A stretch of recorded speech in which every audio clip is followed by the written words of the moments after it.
السلام علیکم جی. آپ دیکھ رہے ہیں ہمارے مہمان. میں ہوں آپ کا ہوسٹ وسیم شیخ.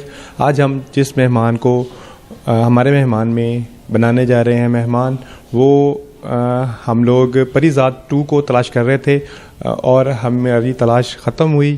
ہم نے پری ذات کو تلاش کر لیا ہے. وہ ایک شاعر بھی ہیں، محنت بھی کر رہے ہیں اور ٹیچر کے ساتھ وہ منسلک ہیں، ٹیچنگ کے ساتھ. اور ان کا نام ہے جی ایوب انجم صاحب. وہ MA اردو ہیں اور شاعری بھی کرتے ہیں، اور ان کو ہم آپ کے ساتھ ملواتے ہیں کہ انہوں نے شاعری کیسے سٹارٹ کی، کس طرح کس سے متاثر ہو کے سٹارٹ کی، یا کوئی وجہ دوسری ہے. وہ ان سے بات کر کے پوچھتے ہیں. السلام علیکم جی. وعلیکم السلام. کیا حال ہے جی ایوب بھائی؟ ٹھیک ٹھاک ہیں جی الحمدللہ. آپ سنائیں کیسے ہیں آپ لوگ؟ ہاں جی شکر اللہ پاک کا جی. ہم لوگ ایوب صاحب پری ذات 2 تلاش کر رہے تھے، تو بڑی مشکل سے نا ہمیں ایوب جو ہیں انجم صاحب ملے ہیں، اور ان کی شاعری بھی بڑی اچھی ہے. آپ نے کس طرح یہ شروعات کی ہے اور اس کے بارے میں کچھ تھوڑا سا بتائیے گا، اور یہ بھی بتائیے گا کہ کس سے متاثر ہو کے کی ہے، کہ کالج لائف میں شروع کی تھی یا کوئی ٹریجڈی سے آپ نے سٹارٹ کیا ہے، یعنی کہ کوئی لو شب سے سٹارٹ کیا ہے، کس طرح جن کے کیا ہے؟ جی وعلیکم السلام. سب سے پہلے تو یہ کہ ابھی آپ نے ایک لفظ استعمال کیا ہے پری ذات 2 کا، مجھے ہنسی بھی آ رہی، مسکراہٹ بھی تھوڑی سی ہے. آج کل واقعی یہ بڑا ٹرینڈ چلا ہوا ہے پری ذات کا. شاید آپ نے صحیح بندے کو جو ہے وہ میں سمجھتا ہوں کہ تلاش کیا ہے. میرے جیسے نہ جانے ہزاروں آپ کو جو ہے پری ذات ملیں گے جنہوں نے اسی طرح سے محنت مزدوری ساتھ تعلیم شاعری کا شوق کرتے ہوئے یہاں تک اپنے آپ کو کچھ رہ گئے، کچھ پہنچ گئے منزل تک. بہرحال یہ ایک لمبی کہانی. تو مجھے ایک تھوڑا سا واقعہ یاد آ گیا کہ پچھلے دنوں میں جو اسٹوڈنٹس تھے انہوں نے کہا سر آپ نے پری ذات نہیں دیکھا. میں نے کہا کیوں بھائی ایسا کیا ہے اس میں؟ تو کہتے سر وہ آپ پر بنا ہوا ہے. تو میں بڑا حیران ہوا، اور یقین مانے وسیم صاحب مجھے وہ پری ذات جو ہے ان طلباء کی وجہ سے دیکھنے کو ملا کہ کیا ہوا. تو جب میں نے دیکھا تو واقعی ہی میرے جیسے اس میں بڑے جو ہے مطلب کہ اداکار اور بڑے ہی اس میں اس کو خوبصورت انداز سے ڈرامہ میں پیش کیا گیا. تو ایسا ہی ایک میں سمجھتا ہوں کہ میں بھی شاید پری ذات ہوں جس نے محنت کے ساتھ ساتھ اپنی تعلیم کو جو ہے جاری رکھا. اور شاعری تو آپ کو پتہ ہے پھر بڑی خوبصورت الفاظ کی ایک بڑی اندر دل کی خوبصورتی کا کہہ سکتے ہیں کہ دوسرا نام ہے. تو شاعری تو انسان کے یہ ملتی تو نہیں ہے، پیدا ہوتی ہے. شاید انسان جب پیدا ہوتا ہے تو ساتھ ہی شاعری بھی اس کے کسی نہ کسی مطلب کہ دل کے یا کسی روح کے قریب ضرور جنم لے رہی ہوتی ہے. تو ایسے ہی میرے ساتھ کچھ ہوا ہے. تو بہرحال میں یہ ضرور کہوں گا کہ محبت کے بغیر جو ہے وہ نہ تو کوئی پری ذات بن سکتا ہے نہ کوئی شاعر بن سکتا ہے. جو آپ کا جواب تھا وہ میں نے دے دیا ہے. ٹھیک ہو گیا. نہیں کچھ ہوتا ہے نا، کچھ بندہ جو بنتا ہے یا اس کے اندر سے کسی سے محبت ہو جاتی ہے یا کوئی ظاہری محبت ہوتی ہے. وہ اس وجہ سے میں پوچھنا چاہ رہا تھا کہ کس سے محبت ہوئی ہے آپ کو؟ جی بچپن کا ایک زمانہ ہوتا ہے جب انسان کسی نہ کسی چیز سے متاثر ہوتا ہے. شاعری جو ہے کسی نہ کسی چیز سے متاثر ہونے کا نام ہے. کچھ پھولوں سے متاثر ہو جاتے ہیں، کچھ مناظر سے، خوبصورت انداز کسی کا، کچھ چہروں سے بھی متاثر ہوتے ہوں گے. تو بہرحال میری جو مراد ہے وہ چہروں سے ہے، وہ چہرے سے بس کہہ سکتے ہیں کہ چہرے نے زیادہ متاثر کیا. تو شاعری خوبصورت مناظر اور چہروں نے دونوں نے مل کر جو اس طرف کو کہہ لیں کہ جی دکا دے کر کہہ لیں کہ شاعر بنا دیا ہے. چہرے نے متاثر کیا ہے، وہ چہرہ جو ہے وہ آپ کو ملا یا پری ذات کی طرح ہی وہ دور بھاگتا گیا؟ مجھے پری ذات کی بات کہ اگر پری ذات نہیں بن سکتا، اگر چہرے مل جائیں تو پھر آپ کبھی نہیں. وہ کہتے ہیں یہاں کسی کو کچھ حسب آرزو نہ ملا، کسی کو یہاں کچھ حسب آرزو نہ ملا، کسی کو ہم نہ ملے ہمیں تو نہ ملا. اسی کا نام پری ذات. اگر مل جائے تو وسیم صاحب پھر شاعری بھی شاید ختم ہو جاتی ہے. بیگم جو ہوتی ہے وہ شاعری پھاڑ دیا کرتی ہے. بڑی گہری باتیں کر دی آپ نے. تو اچھا یہ مجھے بتائیے گا کہ آپ جو MA جو اردو آپ نے کیا ہے، یہ شروع سے ہی شوق تھا کہ آپ یعنی کہ اردو میں میں کروں، یا شروع سے ہی آپ کو